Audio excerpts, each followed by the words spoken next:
Sekarang ada seorang pria berlutut di hadapanku. Aku mendesah.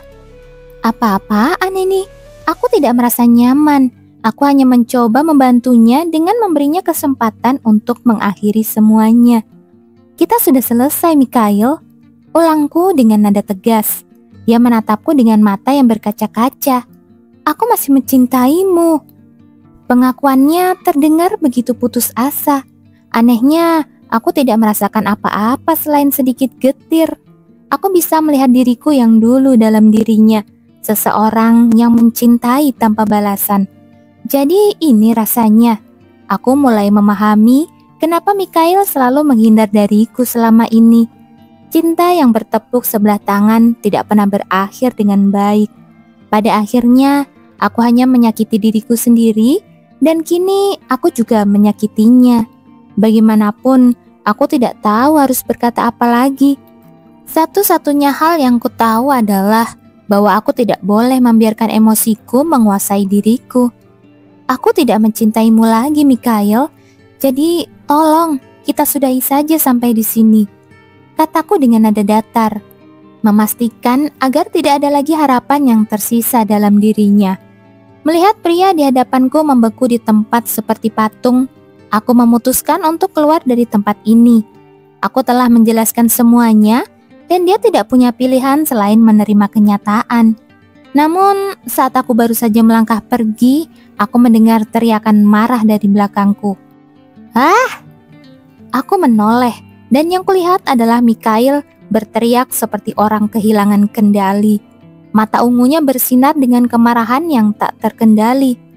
"Aku sudah memohon dengan baik-baik. Aku bahkan berlutut di hadapanmu, membuang harga diriku hanya untukmu. Tapi kau bilang itu tidak cukup. Jangan bermimpi, Jubilian. Kau tidak akan bisa lepas dariku." Tubuhku langsung merinding. Aku tidak pernah bermaksud membuat semuanya menjadi seperti ini. Ayahku tahu bahwa aku datang ke kediaman keluarga Marquis, dan aku pikir semuanya akan baik-baik saja. Lagi pula, Nyonya Marquis bukan tipe orang yang berbuat gegabah. Tapi aku tidak menyangka akan bertemu Mikhail, apalagi melihatnya berubah total seperti ini. Kenapa? Dia adalah orang yang lembut, tenang, dan juga tampan, tokoh utama dalam novel ini. Mikhail yang kukenal tidak akan pernah menyakitiku, tetapi orang di hadapanku membuktikan sebaliknya. Secara naluriah, aku mulai menggerakkan kakiku setelah menyaksikan perubahan yang tak terduga itu. Gaun dan sepatu berhak yang kupakai benar-benar menjadi penghalang, memperlambat langkahku di saat genting seperti ini. Aku bisa merasakan bahwa aku akan tertangkap kapan saja. Lebih buruknya lagi, kami berada di sudut taman, cukup jauh dari gerbang utama. "Ya, mulailah berlari. Begitu aku menangkapmu, kau akan menjadi milikku selamanya." Teriaknya seperti orang yang kehilangan akal. Aku tidak tahu mengapa, tetapi tiba-tiba aku teringat ayahku. Ketakutan menyelimutiku, tetapi bayangannya yang melambaikan tangan, mengucapkan selamat jalan dengan senyum lembut, muncul di benakku. Seharusnya aku bersikap sedikit lebih baik padanya. Sesalku. Tepat saat itu, aku tersandung batu kerikil kecil. Kenapa aku jadi sebodoh ini di saat seperti ini? Aku bersiap menghadapi benturan yang akan segera membuatku sakit. Yang mengejutkanku, aku mendarat di pelukan seseorang. Takut kalau itu adalah Mikhail, aku berkata pada diriku sendiri untuk menarik nafas dalam-dalam. Aku pernah berada dalam situasi yang lebih buruk sebelumnya, dan aku pasti bisa melewati ini juga. Selama aku tetap tenang, aku akan selamat. Tetap saja, aku tidak bisa menghentikan tubuhku yang gemetar dan gigiku yang bergetar. Sambil mengumpulkan keberanian, aku mendongak. Begitu aku mengenali wajah yang familiar, tubuhku yang tegang mengendur dan air mata mengalir di mataku. "Bagaimana kamu?" "Sudah kubilang aku akan kembali begitu kau menyadari nilaiku," jawabnya. Apakah dia ingin bercanda di saat seperti ini? Tercengang, aku menatap pria yang suka main-main itu. Senyum nakalnya kemudian berubah menjadi cemberut. Setidaknya itu rencana awalnya. Aku tidak bisa hanya berdiam diri melihat bajingan itu mencoba menyentuh seseorang yang berharga bagiku. Aku mundur ketika mata merah Max mulai membara karena marah. Bersembunyi di luar balkon, Max mengamati Jubilian yang menerima surat dari pelayan. Ia menelan ludah dengan gugup saat wanita itu membuka amplop yang belum disegel. Sejujurnya, ia tidak tahu bagaimana reaksinya, tetapi ia berharap Jubilian akan segera mencarinya setelah membaca surat itu. Namun, yang terjadi justru sebaliknya. Jubilian tetap tenang, membaca suratnya sekilas, lalu menyimpannya di dalam laci. Max bertanya-tanya, apakah Jubilian sedang tidak enak badan atau terganggu oleh sesuatu yang tidak ia ketahui. Namun, saat seorang pelayan memanggilnya untuk makan siang, wanita itu langsung pergi dengan senyum ceria. Apakah dia lebih peduli pada makanan daripada suratku? Max mengeluh dalam hati, tapi mengingat waktu yang mereka habiskan bersama, ia memutuskan bahwa itu tidak mungkin. Pasti sebentar lagi Jubilian akan mulai memikirkannya. Dengan keyakinan itu, Max terus mengawasinya sepanjang hari. Sayangnya, Jubilian hanya bersantai dan akhirnya pergi tidur tanpa menunjukkan sedikit pun tanda bahwa ia mengingat suratnya. Dengan rambut yang acak-acakan, wanita itu tidur dengan tubuh terlentang. Meski begitu, di mata Max, ia tetap terlihat menawan. Ia memperhatikannya dengan ekspresi santai sejenak, hingga ia menyadari bahwa wanita itu sama sekali tidak bereaksi terhadap pesannya. Dia bahkan tidak menyadari aku tidak ada, pikirnya. Rasa tidak tenang semakin kuat, dan Max mulai menyesali keputusannya mengirim surat itu. Jika saja tidak melakukannya, mereka bisa menghabiskan waktu bersama sekarang. Saat itu, Max teringat ucapan Victor yang mengatakan untuk tidak sering mengunjungi Jubilian. Max tidak percaya bahwa ia telah tertipu oleh tipuan yang menyedihkan. Jubilian bahkan tidak menunjukkan tanda-tanda merindukannya sepanjang hari. Rasa jengkel terhadap bawahannya yang tidak berguna itu semakin membesar. Dengan perasaan kesal, Max memutuskan untuk kembali ke istana. Namun, tepat saat ia hendak pergi, sebuah suara tiba-tiba menghentikannya. Apa yang membawamu ke sini? Max berbalik dan mendapati gurunya telah berdiri di dekatnya tanpa ia sadari. Keberadaan pria itu begitu senyap hingga Max tidak menyangka bahwa ia sudah sedekat ini. Apakah ini bukti bahwa gurunya masih jauh lebih unggul darinya? Jika demikian, sepertinya masih mustahil baginya untuk mengalahkan pria itu dalam duel. Max sempat larut dalam pikirannya sebelum kembali bertanya-tanya. Apa yang sebenarnya diinginkan guruku? Pasti dia kesini untuk mengusirku setelah melihatku berlama-lama di dekat kamar Jubilian. Merasa enggan untuk berdebat dengan gurunya, Max mengernyit dan menjawab, "Aku baru saja mau pergi. Kalau kau tidak ada urusan mendesak, temani aku minum teh," ujar gurunya dengan nada santai. Max menyipitkan mata, masih belum yakin dengan maksud pria itu. Namun tanpa berkata apa-apa, ia mengikuti langkah gurunya menuju pintu masuk mansion. Sejak memulai hubungan kontraktual dengan Jubilian, Max tidak pernah terlibat dalam percakapan empat mata dengan gurunya. Mungkin itulah yang membuat suasana di antara mereka terasa canggung saat ini. Apakah dia punya sesuatu untuk dibicarakan denganku? Pikir Max gugup. Gurunya meletakkan cangkir teh di atas meja dan kemudian bertanya, "Bagaimana tehnya?" "Cukup enak, aku tidak keberatan dengan teh beraroma." "Menarik sekali mendengarmu berkata begitu. Padahal, biasanya kau lebih suka kopi daripada teh." Max mengangguk pelan, setuju dengan pernyataan gurunya. Namun, alih-alih merespon lebih jauh, ia hanya mengambil tegukan lain dari tehnya. Sambil menyesap minuman hangat itu, pikirannya kembali melayang pada Jubilian. Ia menghela nafas, menyesali keputusan cerobohnya mengirim surat itu. Sekarang ia benar-benar tidak tahu harus berbuat apa selanjutnya. "Yang lebih menarik adalah surat yang kau kirim untuk putriku," kata Regis. Sambil melotot ke arahnya, Max menggeram. "Kau pasti bangga karena ikut campur dalam urusan pribadinya." "Aku hanya ingin memastikan siapa saja yang menghubunginya. Dengan begitu, aku bisa mencegah orang-orang tak beradab mendekatinya." Mendengar itu, Max langsung menyipitkan mata. Ia merasa seolah Regis sedang menyindirnya sebagai bagian dari orang-orang yang dimaksud. Jadi, apa kau tetap akan berpegang pada perkataanmu? Gurunya melanjutkan. Ya, tentu saja, jawab Max tanpa ragu. Tidak peduli apa yang dipikirkan Jubelian tentangnya, Max tidak ingin diremehkan oleh gurunya. Sambil mengusap dagunya, Regis mengangguk. Jika kamu tidak akan berkunjung untuk sementara waktu, maka kurasa tidak akan ada masalah jika mengundang Duke Elios ke sini. Apa hubungannya dia dengan semua ini? Max melotot. Dia telah meminta izinku untuk menulis surat kepada putriku tersayang, jawab Regis. Suaranya tenang. Dia melakukan apa? Max langsung menyadari alasan dibalik tindakan Duke Elios. Meskipun tidak ada aturan yang mengharuskan seorang bangsawan meminta izin sebelum mengirim surat, jelas bahwa pria itu ingin mengambil hati Regis sebelum mencoba mendekati Jubelian. Betapa licik dan menyebalkannya dia. Max menyadari bahwa ia tidak bisa lengah. Seolah belum cukup membuatnya kesal, Regis melanjutkan dengan nada ringan. Terus terang, aku cukup mengagumi keberaniannya dan berpikir untuk mengundangnya makan malam. Max menggertakkan giginya. Ia tahu ini hanyalah taktik gurunya untuk memancing reaksinya.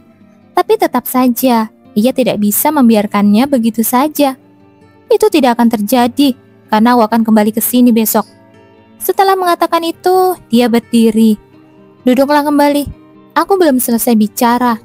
Tatapan mata gurunya lebih serius dari sebelumnya. Max kembali duduk di sofa. Apalagi? Alih-alih menjawab, gurunya malah menyesap tehnya. Max tidak mengerti mengapa gurunya menunda-nunda dan melotot ke arahnya, ingin melontarkan hinaan. Namun Max segera menepis ide ini ketika menyadari gurunya tampak agak gelisah. Ini pertama kalinya Max melihat gurunya menunjukkan ekspresi seperti itu. Semenit yang terasa seperti 1 jam berlalu, dan Regis sambil menatap mata Max akhirnya bertanya, apakah kau akan tetap berada di sisi Jubelian mulai sekarang? Tidak peduli apapun yang akan aku lakukan? Dahi Max mengernyit mendengar pertanyaan itu. Bukankah itu sudah jelas? Jawabnya lugas. Regis tersenyum tipis. Begitu ya. Max masih merasa dirinya diremehkan. Dengan nada tidak sabar, dia pun menambahkan. Jadi berhentilah mencari pria lain untuk menjaganya. Aku akan selalu ada untuknya. Kita lihat saja nanti. Semuanya tergantung pada seberapa baik kamu melakukannya. Jawaban yang samar itu membuat Max makin kesal. Dengan gerakan tegas, ia berdiri. Kalau begitu, aku pergi. Ia sudah berbalik hendak pergi ketika suara gurunya terdengar lebih serius. Apapun yang terjadi, lindungilah anak itu. Max mendengus. Tentu saja aku akan menjaganya, baik dari orang-orang tidak waras maupun dari ayahnya yang terlalu mengekang. Balasnya dengan nada mengejek. Hanya dalam waktu 4 hari, janji Max diuji. Kini, Jubelian berada dalam pelukannya. Tubuhnya gemetar ketakutan. Max yang selama ini tenang, bahkan di medan perang, kini merasakan amarah membara dalam dirinya. Berani sekali bajingan itu. Max melotot ke arah Mikhail dengan mata mengancam, dan si pirang membalas tatapannya dengan tidak kalah sengit. Dorongan jahat menguasai Max. Dia ingin mencabik-cabik pria yang mengancam Jubelian hingga berkeping-keping. Tanpa sadar, Max menggerakkan tangannya ke arah gagang pedangnya. Namun wanita itu menghentikannya. Max, ayo kembali sekarang. Wajah Max berkerut. Apakah dia memintanya untuk mundur dari pertarungan yang pasti bisa dimenangkannya? Sampai saat ini, dia tidak pernah kalah dalam duel melawan siapapun, kecuali melawan gurunya. Bagaimanapun, bagaimana mungkin dia berpikir untuk melarikan diri? Max tidak bisa menahan rasa kecewanya karena sikap pasif wanita itu dan membalas. Apa yang kau katakan jika kita? Ucapannya terhenti karena wanita itu menatapnya dengan mata berkaca-kaca. Keraguannya semakin besar karena teringat pada malam saat wanita itu tertidur dengan dupa tidur dan mengaku sangat takut karena memikirkan sesuatu yang mungkin terjadi padanya. Apakah dia juga mengkhawatirkannya saat ini? Seperti setiap kali mereka menghadapi perselisihan, Max memutuskan untuk membiarkan Jubilian menang lagi kali ini. Baiklah, kita akan kembali. Ia menghela nafas. Jubilian tersenyum lembut sebagai balasan. Mau kemana kau? Apa kau pikir aku akan membiarkanmu pergi begitu saja? Mikhail memprovokasi dari jauh. Max menggertakkan giginya saat melihat ekspresi gila pria itu. Dia kemudian menyeringai, menyadari bahwa dia bisa mengalahkan bajingan itu sekali dan untuk selamanya. Dia bisa tahu bahwa Mikhail memiliki beberapa keterampilan pedang, tetapi itu bukan hal yang tidak bisa diatasi Max. Dengan niat menyelesaikan segalanya, Max mulai menghunus pedangnya. Namun, tangan Jubilian dengan cepat mencengkeram tangannya erat. Hentikan omong kosongmu, Mikhail. Aku tidak akan mentoleransi tindakan menjijikkanmu itu lagi. Wanita itu memperingatkan. Sejujurnya, aku tidak tahu dari mana keberanian untuk mengatakan hal seperti itu muncul. Tapi satu hal yang jelas, aku tidak ingin Max terluka karena aku. Tidak peduli seberapa kuat dia tidak bisa melawan semua kesatria Marquis. Seperti yang diharapkan, Mikhail meragukan kata-kataku dari jauh. Mentoleransi? Jubilian, apa kau benar-benar percaya diri hanya karena pria rakyat jelata itu ada di sisimu?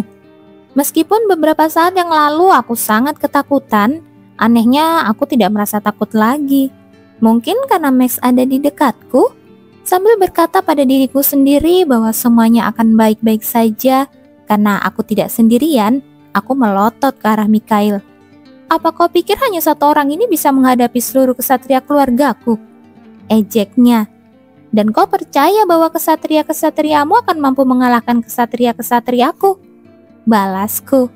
Mikhail membeku di tempatnya mendengar ejekanku dan mengalihkan perhatiannya ke Max. Kau, apa kau datang sendirian?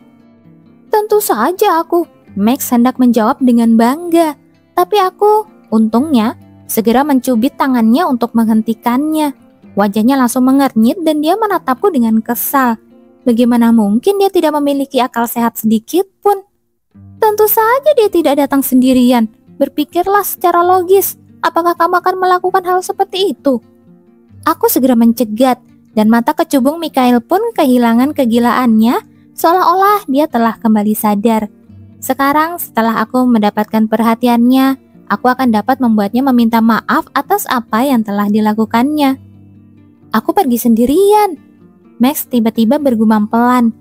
Aku mengerutkan kening padanya. Sejak dia muncul, dia sama sekali tidak membantuku. Bagaimanapun, aku khawatir Mikhail mendengar gumaman pelan itu.